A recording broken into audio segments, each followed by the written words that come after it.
Жээнбековдун кудасынын баласы отурган BMW X7 күнөөлүү деп табылды. Бишкек шаарынын депутаты Темирлан Токобеков отурган автоунаа 4 адамдын өмүрүн алган жол кырсыгына себеп болгон.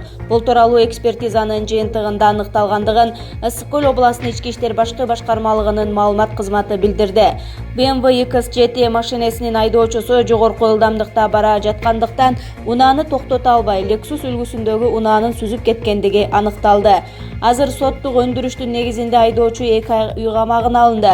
Тергөө иштери уланууда. Жол кырсыгына себеп болгон автоунаанын ичинде Бишкек шаардык кеңешинин депутаты, жогорку кеңештин депутаты, президент Сооронбай Жээнбековдун кудасы Алиярбек Абжалиевдин уулу Темирлан Токобеков болгон.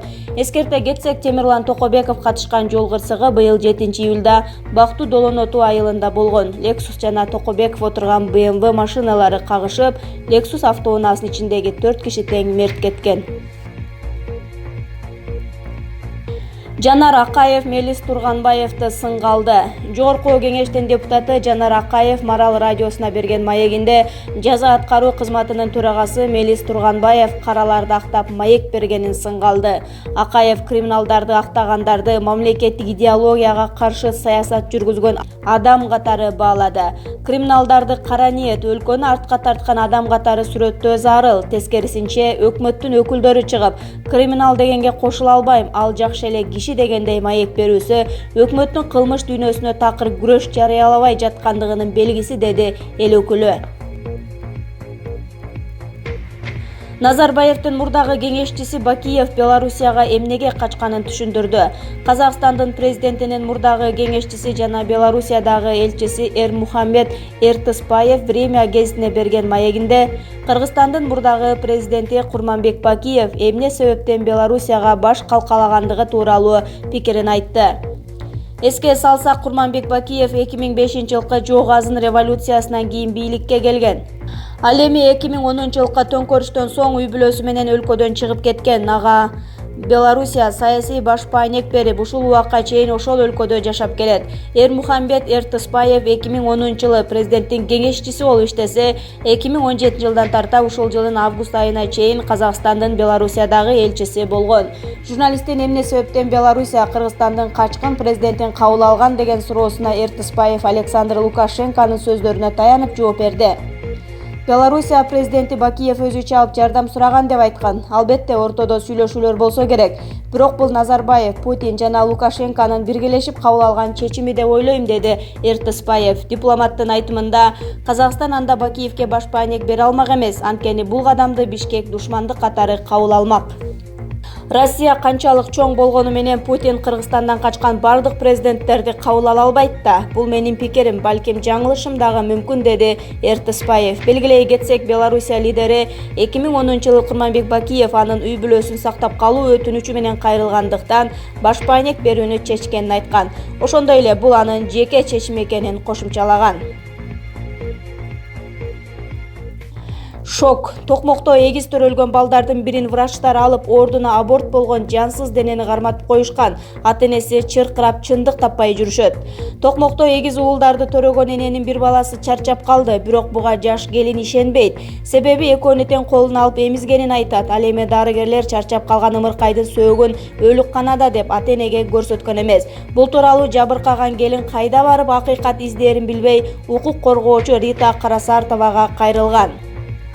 Токмок шаарынын ооруканасынан эгиз 2 уул төрөгөн. 1,5 суткадан кийин бирөөсүн температура болуп жатат деп алып кетишип, 1 сааттан кийин чарчап калды деп коюшту. Эмне болуп чарчаганын сурасак түшүндүрүп бере албай коюшкан. Милиция чакырып дагы баланы ала албай койдук. Ошо менен баланы мен көрбөй калдым. Моргто деп алдап коюшуптур. Эртеси жолдошума баланы больницанын ичинен эле алып чыгып беришиптир. Эмне болуп чарчаганын билели деп скрытияга бергенбиз. Корутундуда ичтен өлүк төрөлгөн бала болуп чыкты. Менин балам тирүү төрөлүп, эмчек эмип жанымда жаткан. Бизге берген бала менен менин баламдын бою, салмагы баардыгы тең дал келген жок. Ошонун баарын көрүп билип туруп, биздин милициялар эч чара көрбөй жатышат. Барбаган, кайрылбаган жерибиз калган жок деп кат жазган укук коргоочуга. Тексти өзгөртүүсүз берилди. Жашененин айтымында анын баласын аборт кылынган балага алмаштырып салышкан. 8 айдан бери чындык таппай жүргөнүн айтып өксүйт. Мен жүрөгүм менен сезип жатам, балам тирүү, бирөөнүн колунда чоңоюп жатат, дейт айласын таппаган эне. Жалал-Абадда саунаны сойкуканага катары иштеткен аял кармалды. Жалал-Абад шаарынын аймагында мурда коомдук тамактануучу жайды бүгүнкү күндө белгисиз атуу сойкукана катарында иштетип жаткандыгы боюнча ыкчам маалымат милиция кызматкерлерине келип түшкөн. Бул факты кылмыштардын жана жоруктардын бирдиктүү рейстерине сойкулукка жана ыпластыкка көмөктөшүү болуп катталып, сотко чейинки өндүрүш иштери башталган. Жүргүзүлгөн ыкчам иш-аракеттердин натыйжасында Жалал-Абад шаарынын Байзаков көчөсүндө Ф аттуу аял мончо саунаны сойкукана катары уюштуруп, кыздарды ыплас иштерге иштетип жаткандыгы аныкталган. Аталган жайга тинтүү жүргүзгөндө имараттын ичинде 8 аял киши бар болгон. Алардын арасында өзбек жарандары да бар экендиги аныкталып, тийиштүү далил буюмдар жана акча каражаттары тергөө кызматы тарабынан акты түзүлүп алынган. Тергөөнүн жүрүшүндө аталган жайды сойкукана катары уюштуруп иштеткен Сузак район тургуну 1972-жылы туулган И.Ф. аттуу аял экендиги аныкталып, тергөө кызматына камсыз кылынды. Бүгүнкү күндө сотко чейинки өндүрүш ишин соттун кароосуна жиберүү максатында тергөө амалдары жүргүзүлүүдө, деп билдирет басма сөз кызматынан. Б десе Тө деген Төрөбаев. Жогорку кеңештин депутаты Бакыт Төрөбаев соңку кездерде өрт өчүргүчтөн бетер өйдө ылдый чуркап, телеканалдардын бетин бербей бакылдап, жогорку кеңештин трибунасында ар түрдүү маселелерди көтөрүмүш этип, чыйпылыктап, өзүн элге чын дилден күйгөн Көй Кашка депутаттын накты өзүндөй көрсөткөнгө жандалбастоодо. 4 жылдан бери элди унутуп, дымы чыкпай жаткан Эргияшевич эмне мынча активдүү депутатка айланып кетти деп адегенде башыбыз маң болуп атты эле. Көрсө 2020-жыл жакындап калган турбайбы? Шум дугуңгургур шумпай депутаттын мынчалык эки жүздүү, мынчалык митайым экенин билбептербиз. Беттеген эме бетон турбайбы мында? Бул ноёндун абийиринде уят сыйыт деген сапаттар такыр жок экен. Эгер Казандай башында кашыктай акылы болгондо шайлоонун алдында чыга калып, шайлоо босогосундагы 9%дык ченди ылдыйлаталы, 3% босоголук чек кылалы деп акылдуусунбай берген убадаларын канча пайыз аткарылганын айтып бермек. Көкүрөгүндө намыстары болсо, биз иштей албайт экенбиз, 2020-жыл иштей тургандарга орун берели демек деп де-факто гезити жарыялады. Учакта жүккө ашыкча акча төлөбөш үчүн кийимдерди кабаттап кийип алган. Кандай гана айлакерлик, кээ бир жагдайларда адамда гениалдуу ойлор капысынан жарала калат.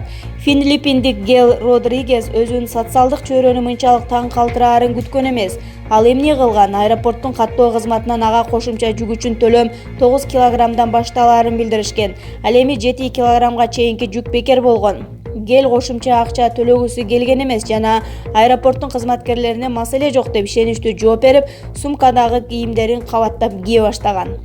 Натыйжада Гел 10 кабаттан кем эмес кийимди кийүү менен 2,5 килограммга жүгүн азайта алган. Мындан соң ал өзүнүн гениалдуу айласын кайрадан кайталабоону билдирген, себеби ага өзгөчө ысык болгонун айткан.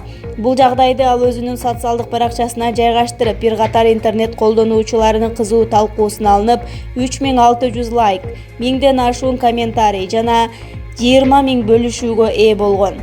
Жагымдуу маанайда жараткан каармандын айлакерлигине социалдык тармактын колдонуучулары биз дагы ушундай ыкма кылмакпыз десе, айрымдары ушул нерсеге акылдары жетпегенин жазып чыгышкан. Жунушалиев Атамбаев менен 2 жолу сүйлөшүү жүргүзгөн. Ички иштер министри Кашкар Жунушалиев Кой Таштагы окуяларда мурдагы президент Алмазбек Атамбаев менен 2 жолу сүйлөшүү жүргүзгөн. Бул тууралуу ИИМдин башчысы Ак пресс агенттигиндеги маегинде билдирди.